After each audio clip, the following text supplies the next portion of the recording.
Imagine stopping your entire world, cancelling millions, ignoring power, just to hear a stranger sing. Adrian Vale didn't believe in accidents. He built empires on precision, on control, on never looking back. But that afternoon, in a rain-soaked square where no one like him belonged, he stopped, and everything changed. The city was grey that day, the kind of grey that makes people walk faster, heads down, umbrellas tight. The square was almost empty. Old cobblestones glistened under the drizzle, a few pigeons scattered near the fountain, and there, beneath a cracked stone archway, sat a young woman with a guitar. Her name was Eleanor Marlowe. She didn't perform. She survived. Her voice was soft, almost fragile, but it carried something most voices didn't: truth. Raw, unfiltered truth. The kind that makes you stop pretending, even if just for a moment. She sang like someone who had nothing left to lose, because she didn't. Her mother's debt still haunted her: medical bills, funeral costs, a small apartment she could barely afford, no family, no safety net. Just her voice, a worn guitar, and the hope that today someone might actually listen. Most people walked past. Some dropped coins without looking. A few smiled politely, but no one stayed. Until Adrian. He wasn't supposed to be there. Adrian Vale, heir to the Vale Empire, owned half the city's skyline, hotels that touched clouds, vineyards that stretched for miles, art collections worth more than most people's lifetimes. He was untouchable and completely alone. That afternoon he'd cancelled a $60 million meeting. His assistant had panicked. His board would be furious. But Adrian didn't care. He'd woken up that morning staring at the ceiling of his penthouse, feeling nothing. Absolutely nothing. Success had become a cage, luxury, a weight. Every handshake was a transaction, every smile, a calculation. His family expected perfection. His investors demanded growth. His father's ghost, dead 3 years now, still whispered in every decision, "You are a Vale, you don't feel, you perform." So he walked. No driver, no security, no destination, just away. And then he heard her. The melody hit him first, slow, aching, like something breaking in real time. Then the words, "I gave you my silence. You gave me your walls." Adrian stopped. His chest tightened. He couldn't explain it, didn't want to. But something in her voice cracked through the armor he'd spent years building. He stood there 30 feet away, rain dripping from his coat, and for the first time in years, he felt something. Elena didn't notice him at first. She never looked up when she sang. It was easier that way. Easier not to see the indifference, the pity, the dismissal. But when she reached the chorus, when her voice climbed just slightly, trembling with emotion she couldn't hide, she glanced up and saw him. A man in a dark coat, tall, still, watching her like she was the only thing in the world. Her fingers stumbled on the strings, just for a second, but it was enough. Their eyes met, and something unspoken passed between them. Eleanor finished the song quietly. Her hands were shaking. She didn't know why. The man didn't move, didn't applaud, didn't drop money. He just stood there, rain soaking his shoulders, staring at her with an intensity that made her heart race. Finally, he stepped closer. His voice was low, controlled, but beneath it, something fragile. "What was that song?" Elena blinked. I wrote it. It's beautiful." She didn't know what to say. People complimented her sometimes, but this felt different, like he actually meant it. "Thank you," she whispered. Adrian hesitated. He wasn't used to hesitating. "Can I?" He paused. "Can I stay?" Eleanor's breath caught. Stay. And listen. Something in his eyes, something broken, something desperate, made her nod. Okay. He sat on the edge of the fountain, not close but not far, and Elena sang, one song, then another, She didn't know who he was, didn't care. There was something about him, something quiet and sad and real, that made her want to keep singing. For the first time in months, she wasn't performing. She was connecting. And Adrian felt something he thought he'd lost forever. Peace. When the rain grew heavier, Elena finally stopped. Her fingers were numb, her voice tired. She looked over at him. "You're going to catch a cold."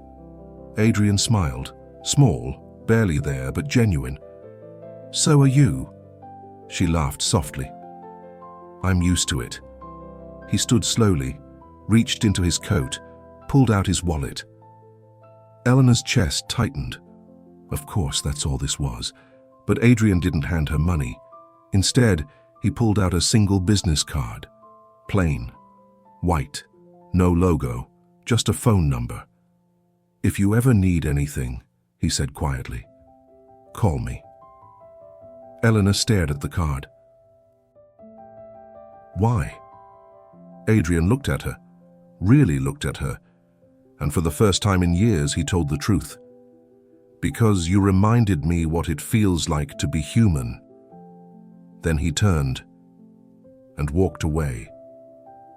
Elena stood there, soaked and shaking, holding a card with no name. She didn't know his name, didn't know his face, but somehow she knew she'd see him again. What she didn't know, what she couldn't possibly know, was that the man who just walked away was Adrian Vale, the Empire CEO, the most powerful man in the city, and he'd just fallen in love with a girl who had nothing. Would this story have started if he hadn't stopped?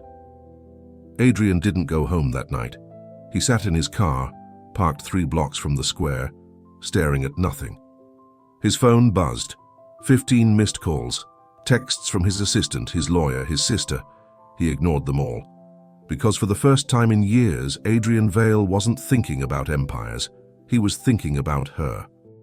The way her voice trembled on certain notes, the way she closed her eyes when she sang, the way she looked at him, not with recognition or calculation, but with pure curiosity. She didn't know who he was, and that felt like freedom. Eleanor walked home in the rain, guitar case heavy on her back, Adrian's card folded in her pocket. Her apartment was small, cold, a single room with peeling wallpaper and a window that didn't close all the way. She set the guitar down and pulled out the card. No name, just a number. "If you ever need anything, call me." Who was he? Why did he look at her like that? Elena didn't call, but she didn't throw the card away either. The next afternoon, Adrian returned to the square. He told himself it was curiosity, nothing more. But when he saw her sitting in the same spot, guitar on her lap, voice soft against the wind, his chest loosened. She was singing something different today, slower, sadder. "I keep searching for a place I used to know, but every street feels like a stranger." Adrian stayed back, leaned against a lamppost, watched her from a distance. He didn't want to interrupt, but Elena saw him. She faltered mid-verse. Their eyes met, and this time she smiled. Adrian walked over slowly, hands in his pockets. "You came back," Elena said softly. "I did." "Why?" Adrian didn't have an answer, or rather, he had too many. "Because your voice is the only thing that makes sense. Because I haven't felt this alive in years." Instead, he said, "I wanted to hear you sing again." Eleanor's cheeks flushed. "That's kind of you." "It's not kindness." She looked up, confused. Adrian sat down beside her, right there on the cold stone steps, close enough that their shoulders almost touched. "It's selfish," he admitted quietly. "Listening to you. It's the only time I don't feel like I'm drowning." Eleanor's breath caught, so she did the only thing she knew how to do. She played. They fell into a rhythm after that. Adrian came to the square every day, same time, same place. Sometimes he stayed for hours, sometimes just minutes, but he always came. And Elena always played. They didn't talk much, didn't need to. Music filled the spaces where words failed.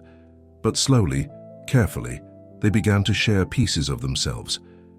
Elena told him about her mother, the illness, the debt, the loneliness of losing the only person who ever believed in her. Adrian told her about pressure, expectations, the weight of a legacy he never asked for. He didn't mention his name, his company, his wealth. To her, he was just Adrian, a quiet, sad man who listened like her voice mattered. And to him, she was everything he'd been missing. 3 weeks passed. Adrian started staying later, walking her home at a distance, always at a distance. Elena started writing songs about him. She didn't mean to, but he was everywhere now, in every chord, every lyric. You came out of nowhere, felt like rain in a fire. One evening, after she finished a new song, Adrian looked at her with something raw in his eyes. Do you ever wish your life was different? Elena thought about it. Sometimes, but if it was, I wouldn't be here. And that would be bad. She looked at him. Yeah, that would be bad. Adrian's throat tightened. He wanted to tell her everything, but he was terrified. Because the moment she knew, the moment she realized who he really was, everything would change. She'd look at him differently. Everyone always did, so he stayed silent and hated himself for it. But secrets don't stay buried forever, especially not when you're Adrian Vale. It started small, a photographer in the square, freelance, looking for content. He snapped a photo of Adrian sitting beside Elena, both of them laughing. The photo was beautiful, intimate, real. And it went viral in 6 hours. Empire CEO Adrian Vale spotted with mysterious street performer. Who is she? By morning, the story was everywhere. News sites, gossip blogs, social media. Adrian's assistant called him 17 times. Sir, we have a situation. Adrian closed his eyes. I know. The board is panicking. Your sister is furious. The press is asking about... I know. Who is she? Adrian's jaw tightened. That's none of their business. Sir, you're about to close the biggest merger in company history. Your personal life is absolutely their business. Adrian hung up. Elena saw the articles an hour later. A friend sent her the link with 3 question marks. She opened it, and her entire world tilted. There was the photo, her and Adrian, smiling. But beneath it, Adrian Vale, 32, heir to the $4 billion Vale empire. Elena's hands shook. Empire CEO, billionaire, heir. She scrolled through images. Adrian in a tuxedo at galas. Adrian shaking hands with world leaders. Adrian on the cover of Forbes. Her stomach dropped. He lied. No, worse. He let her believe he was someone else. That evening, Adrian came to the square. Elena was already there, but she wasn't playing. She was standing, waiting. When Adrian saw her face, he knew. Elena, don't. Her voice cracked. Adrian stopped walking. You knew, she whispered. You knew I didn't know. And you let me. I didn't lie. You didn't tell the truth. Silence. Adrian's chest ached. I wanted to, but You what? Her eyes filled with tears. You wanted to see if the poor girl would still sing for you? No. His voice broke. I wanted to be seen, really seen, not as the CEO, not as the heir, just as me. Elena stared at him, and for the first time she saw it, the loneliness, the fear, the desperation. But it didn't matter, because the world knew now, and the world was watching. You should go, she said quietly. Elena, go. Adrian stood there broken, as the only real thing in his life walked away.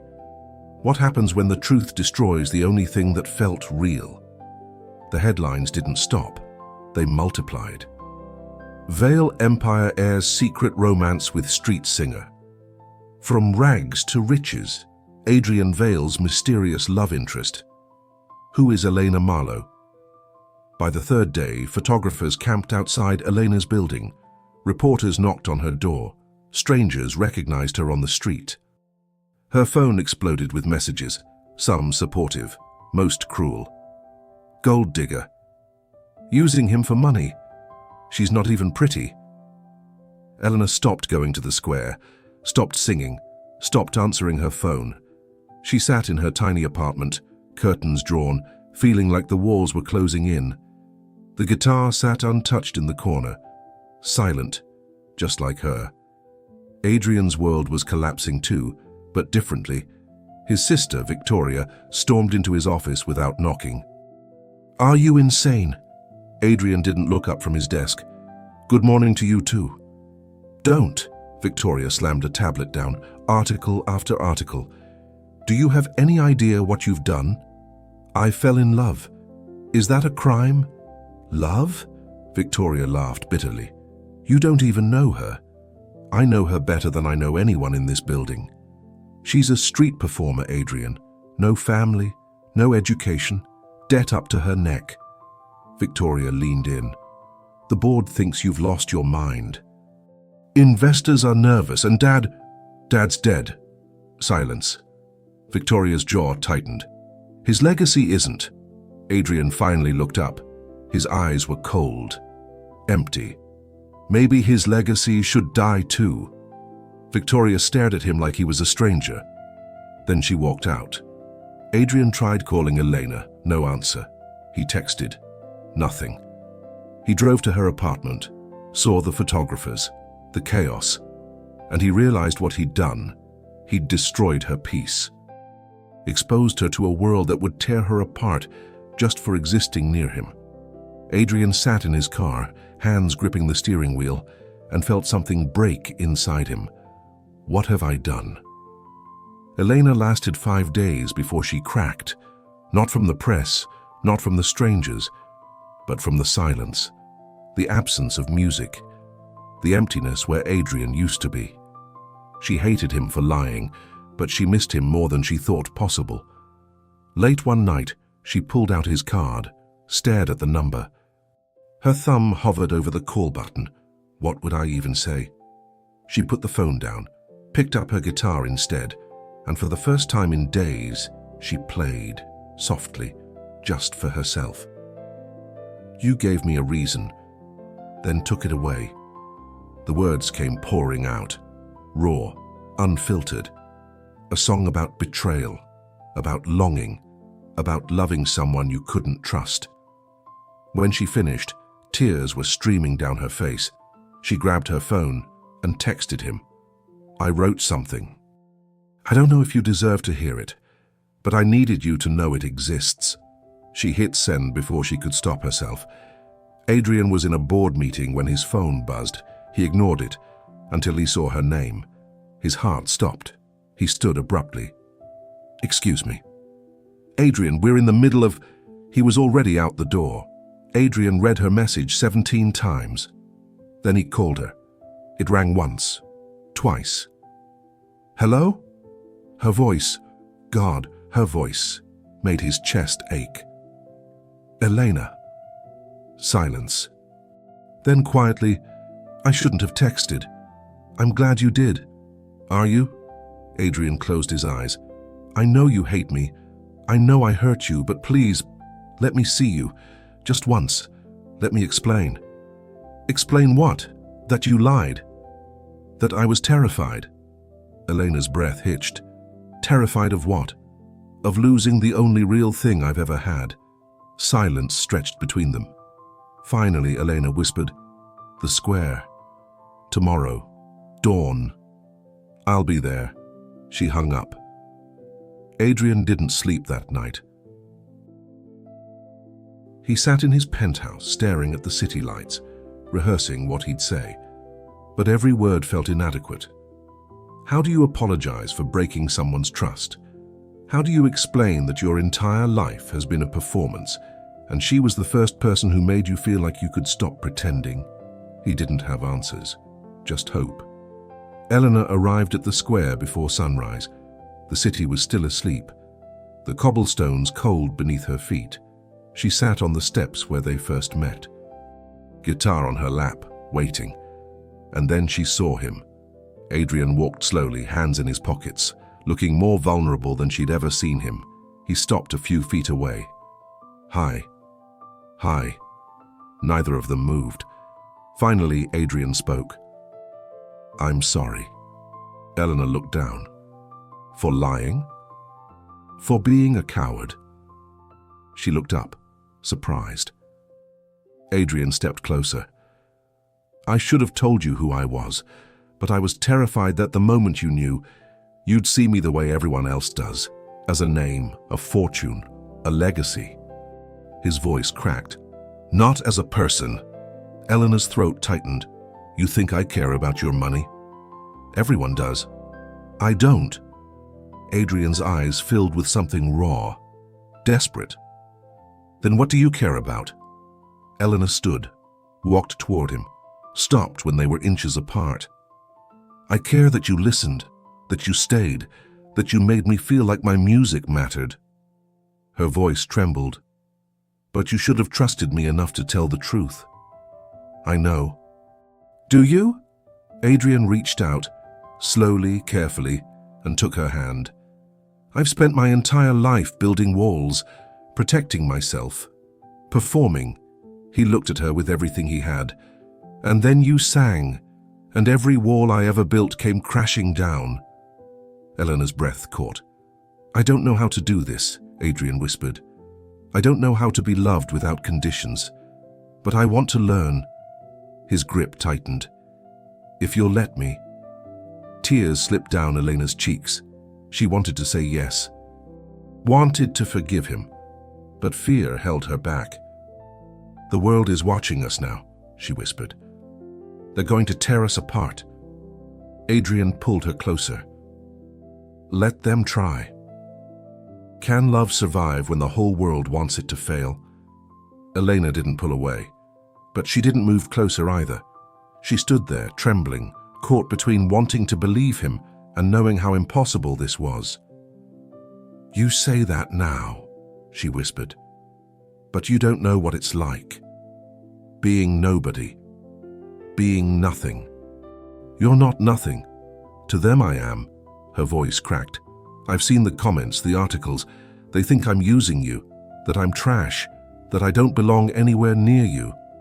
Adrian's jaw clenched. "They're wrong." "Are they?" The question hung in the air, because part of Elena wondered if they were right, not about using him, but about not belonging. How could a girl with nothing fit into a world made of everything? Adrian didn't let go of her hand. "Come with me." Elena blinked. "What? Right now, come with me. Where?" "Somewhere real." She hesitated. "Adrian, please." There was something in his eyes, something vulnerable and desperate, that made her nod. "Okay." They drove in silence, not to his penthouse, not to some expensive restaurant, to the outskirts of the city, where buildings gave way to hills, where the skyline faded into something quieter. Adrian parked near an old vineyard, abandoned, overgrown with wildflowers and vines. "What is this place?" Elena asked softly. "It was my grandfather's." Adrian stared at the crumbling estate. "Before the empire, before the money, when we were just a family." Elena looked at him. "My father tore it down when I was 12, Adrian continued. "Said it was a waste of potential. That sentiment was weakness." His voice hardened. "He built a hotel here instead. 40 stories of glass and steel, erased every memory." Elena's chest tightened, but he missed a piece. Adrian led her through the overgrown path. They stopped in front of a small stone pavilion, weathered, beautiful. Inside, old vines had reclaimed the walls. Morning light filtered through cracks in the roof. It felt sacred. "I used to come here when I was a kid," Adrian said quietly. "When everything got too loud, too heavy, I'd sit right there," he pointed to a bench covered in moss, "and pretend I was someone else, someone free." Eleanor felt tears prick her eyes. "Why are you showing me this?" Adrian turned to her. "Because this is the only place I've ever felt real until I met you." They sat on the bench together, close, but not touching. "I know you're scared," Adrian said softly. "I am too." Elena looked at him. "Of what?" "Of hurting you." His voice cracked. "Of dragging you into a world that will chew you up and spit you out. Of waking up one day and realizing I destroyed the only thing that made me feel human." Eleanor's throat tightened. "Then why are you doing this?" "Because I can't stop." Adrian looked at her with raw honesty. "I tried. God, I tried, but I can't." Silence. Then Elena spoke, quiet, honest. "I'm scared too." "Of me? Of losing myself?" She looked at her hands. "Music is all I have. It's the only thing that's ever been mine. And now, everyone wants to turn it into a story, a headline, a scandal." Her voice trembled. "What if I forget why I started singing in the first place?" Adrian reached over, took her hand gently. "Then I'll remind you." Elena looked at him, tears streaming. "How?" "By listening, every day, for as long as you'll let me." Something shifted between them in that moment, something fragile, honest.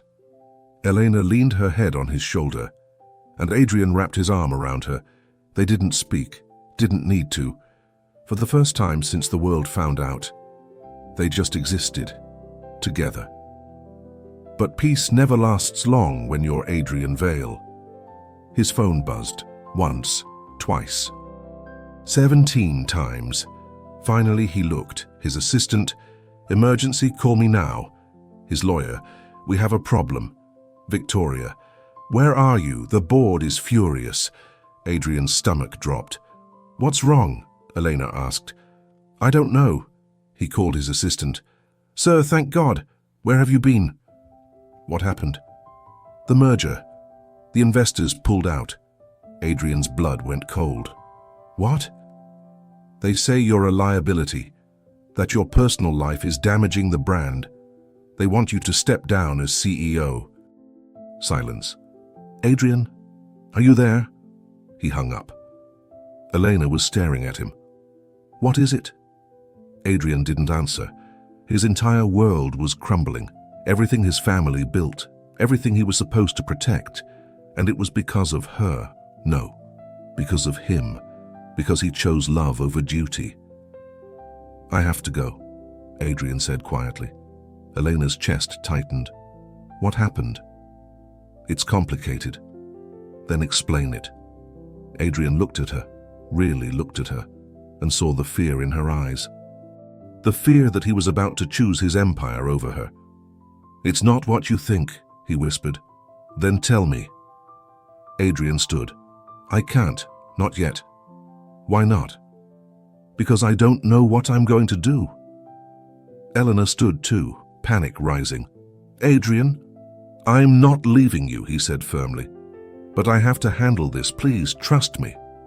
Eleanor wanted to, but trust was the thing that broke her the first time. "Go," she whispered. Adrian hesitated. Then he kissed her forehead, gentle, desperate. "I'll fix this." Then he left. And Elena stood alone in the abandoned pavilion, wondering if she'd just lost him again. Adrian drove back to the city with his hands shaking. By the time he reached his office, the board was already assembled. Victoria, his lawyer, 12 stone-faced investors, all waiting. "Adrian," his lawyer began carefully, "we need to discuss." "I know why you're here," Adrian cut him off. He looked around the room, at the people who built fortunes on his family's name, who demanded perfection, control, performance, and for the first time in his life, Adrian didn't care. "You want me to step down?" Silence. Victoria spoke quietly. "Adrian, please." "No." His voice was steel. "You want me to choose the empire or her?" "It's not that simple," his lawyer said. "Yes, it is." Adrian looked at every single face in that room and made his decision. What do you sacrifice when love costs everything you've ever known? Adrian stood at the head of the table, silent. Every eye in the room on him, waiting for him to break, to bend, to choose the empire, the way a veil always did. But Adrian wasn't his father, and he was done pretending. I'm not stepping down, Victoria's eyes widened. Adrian, but I'm also not giving her up. The room erupted. This is insanity. You're destroying everything. The Veil name will be ruined. Adrian let them shout, let them rage. When the room finally quieted, he spoke. Calm, clear, final. My grandfather built this company with his bare hands, not for power, not for legacy, but because he loved what he did. Adrian's voice hardened, and then my father turned it into a prison, a performance, a lie. That's not fair, Victoria started. It's the truth. Adrian looked at her. And you know it. Silence. I've spent my entire life doing what was expected, sacrificing everything for this empire. His voice cracked. And I was miserable. Every single day. He looked around the room. Then I met her, and for the first time I remembered what it felt like to be alive. One of the investors scoffed, "This is business, not poetry." Adrian turned to him. "Then let me make it business." He pulled up a projection, numbers, projections, growth models. Our profits are up 18% this quarter. Customer satisfaction is the highest it's been in 5 years. Every division is exceeding expectations. Adrian's eyes were ice. So tell me, what exactly am I destroying? No one answered. You're not worried about the company, Adrian continued. You're worried about control, about image, about maintaining a version of me that fits your narrative. He leaned forward. I'm done being that person. Victoria stood. Adrian, please think about what you're doing. I have. He looked at his sister, really looked at her. And I'm asking you to trust me. For once. Her eyes filled with tears, but she said nothing. Adrian turned back to the board. Here's what's going to happen. I remain CEO. I do my job better than I ever have. But my personal life is mine. His voice was steel. If you can't accept that, then buy me out. But I promise you, you'll regret it. Silence. Long. Heavy. Finally, the lead investor sighed. 6 months. Prove this won't destroy us. Adrian nodded. Deal. He left the building shaking, not from fear, from relief. For the first time in his life, Adrian had chosen himself. And it felt like freedom. Eleanor was sitting in the square when he found her, not singing, just sitting, staring at nothing. Adrian sat down beside her. She didn't look at him. I thought you weren't coming back. I almost didn't. Eleanor's chest tightened. What happened? Adrian exhaled slowly. They wanted me to choose. The company, or you. Eleanor closed her eyes. And? I chose both. She looked at him confused. Adrian took her hand. I'm not giving up my company. But I'm not giving you up either. His voice was firm. I know it's messy, I know it's complicated, but I'm done pretending my life has to be one or the other. Eleanor's eyes filled with tears. Adrian, your family, your investors, they hate me. They don't know you. They don't want to. Adrian cupped her face gently. Then they'll learn, or they'll leave. But I'm not walking away from you. Elena's breath shook. What if I can't do this? What if I'm not strong enough for your world? You're the strongest person I know. I'm a mess. So am I. Adrian smiled softly. Maybe that's why this works. Eleanor laughed through her tears, and then, finally, she kissed him. Soft, desperate, real. When they pulled apart, Adrian rested his forehead against hers. "Sing for me." Elena blinked. "What?" "Right here, right now. Sing for me." "Adrian, there are people.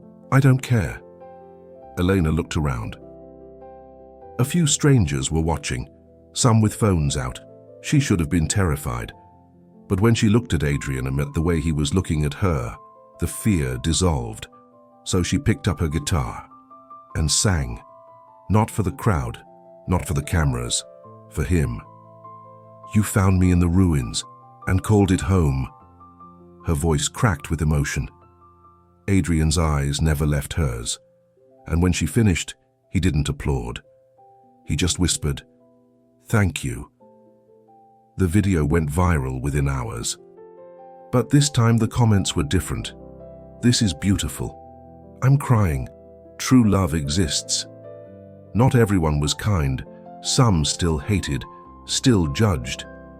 But for the first time, more people understood. That night, Adrian took Elena to his penthouse.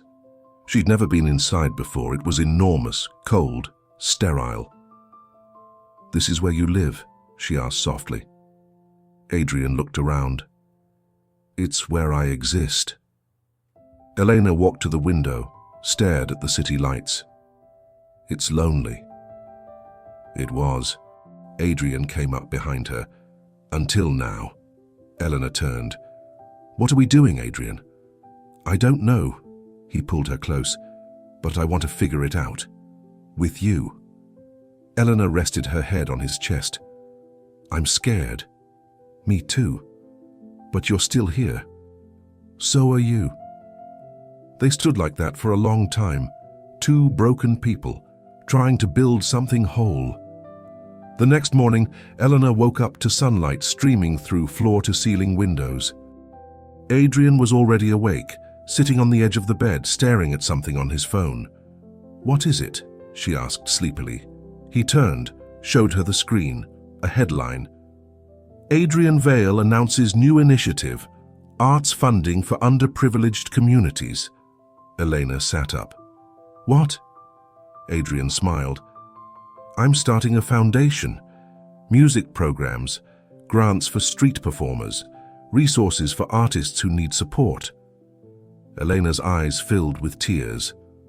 "Why?" "Because you reminded me that art matters. That people matter." He took her hand. "And I want to help." Elena couldn't speak. She just kissed him, deep, grateful, full of hope. Can two broken people build something beautiful together? 3 months passed, and everything changed. Adrian launched the foundation with Elena by his side. They traveled to schools, community centers, small towns where music was dying because funding had dried up. Elena didn't just attend events, she performed, she taught. She listened to stories from kids who reminded her of herself, and slowly, the world began to see what Adrian had seen from the beginning. Her heart, her truth, her strength. But not everyone was convinced. Victoria still avoided family dinners when Elena was invited. Some investors whispered behind closed doors, and the press, always hungry, kept digging for cracks. They found one. A tabloid published an exposé. Elena Marlowe's hidden past, debt, eviction notices, desperate choices. It detailed everything. Her mother's illness, the bills she couldn't pay, the nights she slept in her car, the times she sang until her voice bled just to survive. The article was designed to humiliate her, to paint her as broken, desperate, unworthy. Elena saw it the morning it dropped. She was at Adrian's penthouse, coffee in hand, when her phone exploded. Messages, tags, screenshots. Her hands shook as she read. Adrian found her sitting on the bathroom floor, sobbing. "Elena, they know everything." Her voice cracked. "Every mistake, every failure, every moment I was too weak to survive properly." Adrian knelt beside her. "You weren't weak. You survived." "Barely." Tears streamed down her face. "And now everyone knows I'm exactly what they thought. a charity case, a burden. Stop. Adrian's voice was firm. He took her face in his hands. You are not a burden. You are not broken. You are the strongest person I have ever met. You don't understand. I do. His eyes blazed, because I've spent my entire life being judged for things I didn't choose. My name, my family, my fortune, and it almost destroyed me. He wiped her tears gently. But you showed me that none of that matters, that the only thing that matters is who you choose to be when everything is stripped away. Elena's breath shook. What if that's not enough? It's everything. That afternoon, Elena did something she'd never done before. She held a press conference. Adrian offered to stand beside her. She said no. This is mine to say. He understood. The room was packed. Cameras, reporters, flashing lights. Elena stood at the podium, hands trembling. She cleared her throat. My name is Elena Marlowe, and everything you read this morning is true. Silence. I was poor. I was desperate. I slept in my car. I didn't eat for days, so I could keep my guitar. Her voice steadied. And I'm not ashamed of that. Murmurs rippled through the room. I've seen the comments, the accusations, people saying I'm using Adrian for money, that I don't belong in his world. She paused. Maybe they're right. Maybe I don't belong, but I'm not here because of his money. I'm here because he saw me when no one else did. Her eyes filled with tears. And I saw him too, not the CEO, not the empire, just a man who was drowning in a life he didn't choose. Elena looked directly at the cameras. You can judge me. You can hate me. But you can't tell me my story doesn't matter. Because it does. And so does everyone else's who's ever struggled, who's ever fought, who's ever refused to give up. She took a breath. I didn't come from money. I came from music. And if that's not enough for you, then I don't need your approval. She stepped away from the podium. The room erupted. The video spread everywhere, millions of views in hours, and this time the response was overwhelming. She's incredible. This made me cry. We need more people like her. Support poured in, from musicians, from activists, from people who'd lived through poverty and recognized themselves in her words. Elena became more than Adrian's girlfriend. She became a voice, but not everyone celebrated. Victoria showed up at Adrian's office the next day, furious. Do you see what's happening? Adrian looked up calmly. I do. She's turning this into a circus. She's telling the truth. She's making us look weak. Victoria slammed her hand on the desk. The Vale family doesn't air vulnerability. We don't beg for sympathy. No. Adrian stood. We pretend we're invincible, and it's killing us. Victoria stared at him. Dad built this empire on strength. Dad built this empire on fear. Adrian's voice was ice, and I refuse to do the same. So what? You're just going to let her destroy everything? She's not destroying anything. Adrian stepped closer. She's saving me. Victoria's eyes filled with tears. I don't even know who you are anymore. Adrian's chest ached. I'm finally becoming myself. Victoria left without another word. That night, Eleanor and Adrian sat on the rooftop of his building. The city sprawled beneath them, quiet, vast. Your sister hates me, Elena said softly. Adrian sighed. She's scared. Of what? Of change, of losing control, of me becoming someone she doesn't recognize. Eleanor leaned her head on his shoulder. Are you? Am I what? Becoming someone different? Adrian thought about it. No. He took her hand. I'm becoming who I always was. I just forgot for a while. Eleanor smiled. They sat in comfortable silence. Then Adrian spoke quietly. Move in with me. Eleanor's breath caught. What? I know it's fast.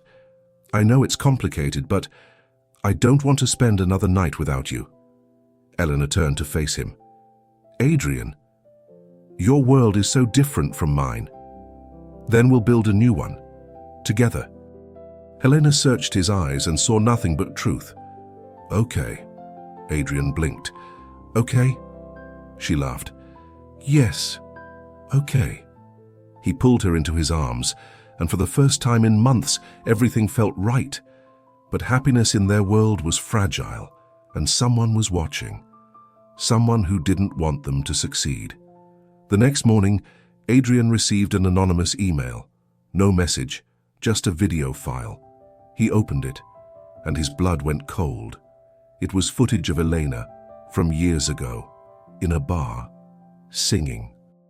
Looking young, vulnerable, and a man, older, predatory, putting his hands on her. The video cut off, but the implication was clear. Someone was threatening to release it, to destroy her. Adrian's hands shook with rage. When the past comes back to haunt you, how far will you go to protect the one you love? Adrian stared at the screen, his chest tight, his mind racing. The video was grainy, old, but unmistakably Elena, young, scared, trying to sing while a drunk man grabbed at her. She'd pulled away, clearly uncomfortable, but the footage was cut in a way that could be twisted, manipulated, weaponized. A second email arrived. Release this, or I will. You have 48 hours. Adrian's jaw clenched. Someone wanted to destroy her, and they were using him to do it. He didn't tell Elena immediately. He couldn't, not until he knew who was behind it. Adrian called his head of security, his lawyer, his most trusted investigators. Find out who sent this. Now. Within hours, they had a lead, a former competitor, someone Adrian had beaten in a business deal years ago, someone bitter, vengeful. He's been planning this for months, his lawyer said grimly, waiting for the right moment. Adrian's voice was ice. Stop him. It's not that simple. If we go after him legally, he might release it anyway out of spite. Then what do we do? Silence. Adrian closed his eyes. There was only one option. He went to Elena that night. She was in his kitchen humming softly while making tea. When she saw his face, she stopped. What's wrong? Adrian sat down heavily. I need to tell you something. Elena's stomach dropped. Adrian? He showed her the video. Elena's face went white. She watched in silence. When it ended, she set the phone down with shaking hands. Where did you get this? Someone sent it to me, threatening to release it publicly unless I... He stopped. Unless you what? Adrian looked at her. Unless I leave you. Elena's breath caught. Who? Does it matter? Yes. Her voice cracked. It matters, Adrian told her. The competitor, the vendetta, the plan to humiliate them both. Elena stood abruptly, walked to the window. That night, her voice was barely a whisper. I was 19, singing in a bar for tips. That man, he wouldn't leave me alone. He kept touching me, grabbing me. Adrian's hands clenched into fists. I told the owner. He laughed, said it was part of the job. Elena's shoulders shook. So I left, never went back. Adrian crossed to her, wrapped his arms around her from behind. I'm so sorry. It wasn't your fault. And it wasn't yours. Elena turned in his arms, tears streaming. If that video gets out, they'll twist it, make me look. I won't let that happen. You can't stop it. Watch me. Adrian spent the next 24 hours in war mode. His lawyers drafted cease and desist orders. His security team gathered evidence of blackmail. His PR team prepared counter-narratives, but Adrian knew it wasn't enough. Legal threats wouldn't stop a man with nothing to lose, so he did something unexpected. He called a press conference and invited Elena to stand with him.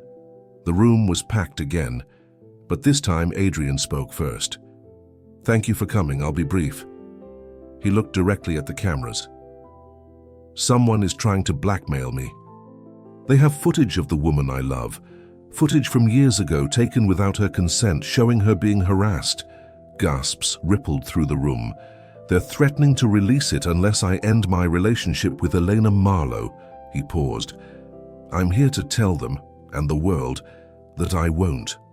Elena stood beside him, trembling but steady. Adrian continued. This footage shows a young woman being victimized, and now someone wants to victimize her again by making it public. His voice hardened. I'm releasing this statement to make one thing clear. If this video surfaces, everyone will know it's an act of revenge, of cruelty, and I will pursue legal action to the fullest extent. He looked at Elena. But more importantly, Elena has nothing to be ashamed of. She survived. She fought. She's here. Adrian turned back to the cameras, and I'm proud to stand beside her. The room erupted with questions, but Adrian and Elena walked out together, hand in hand. The video never surfaced. The man behind it, faced with public exposure and legal threats, backed down. But the damage was already done, not to Elena's reputation, to Adrian's family. Victoria called him the next morning. The board wants you out. Adrian's chest tightened. What? They say you've made the company a liability, that your personal drama is affecting business. That's not true. It doesn't matter if it's true. Victoria's voice cracked. They have the votes, Adrian. You're done. Silence. Adrian sat down slowly. Everything he'd fought for, everything he'd sacrificed, gone. Eleanor found him on the rooftop that night, staring at the city. I heard, she said softly. Adrian didn't respond. I'm sorry. Don't be. His voice was hollow. I made my choice. Elena sat beside him. Do you regret it? Adrian looked at her, and despite everything, despite losing his position, his legacy, his family's approval, he smiled. No. Elena's eyes filled with tears. How can you say that? Because I finally know what matters. He took her hand. I spent my entire life building an empire I didn't want, carrying a legacy that suffocated me, pretending to be someone I wasn't. His voice steadied. And then I met you. And you reminded me that life isn't about what you own, it's about who you are when everything is stripped away. Eleanor's breath shook. What are you going to do? Adrian looked at the city, then back at her. I'm going to start over. Build something new, something real. With what? With this. He gestured to the foundation they'd started. With music. With purpose. With you. Eleanor leaned into him. That sounds terrifying. It does. But also kind of beautiful. Adrian kissed the top of her head. Yeah, it really does. 6 months later, Adrian and Eleanor stood in a community center in the poorest part of the city. It was the 10th location of their foundation, a place where kids could learn music, where struggling artists could find support, where people like Elena and people who'd been invisible could finally be seen. The space was packed, families, musicians, press.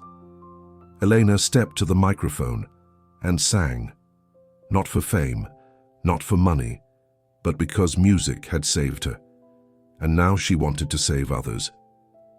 Adrian watched from the side, no longer a CEO, no longer weighed down by expectation, just a man who'd finally learned what it meant to be free. When Elena finished, the room erupted in applause. She found Adrian's eyes and smiled. That night, they returned to the square where it all began. The cobblestones, the fountain, the archway. Elena sat down, pulled out her guitar. Adrian sat beside her. Play something, he said softly. Eleanor thought for a moment, then began to play. A new song, one she'd written just for him. You stopped when the world kept moving and taught me how to stay. Her voice was soft, steady, full of everything they'd survived. When she finished, Adrian pulled her close. "I love you." Eleanor smiled through tears. "I love you too." They sat there as the city moved around them, two people who'd found each other in the ruins and built something beautiful. Sometimes the greatest empires aren't built with money or power. They're built with love, with courage, with the choice to stop and listen. Rate this story from 0 to 10 in the comments. And if you believe real love is worth fighting for, subscribe.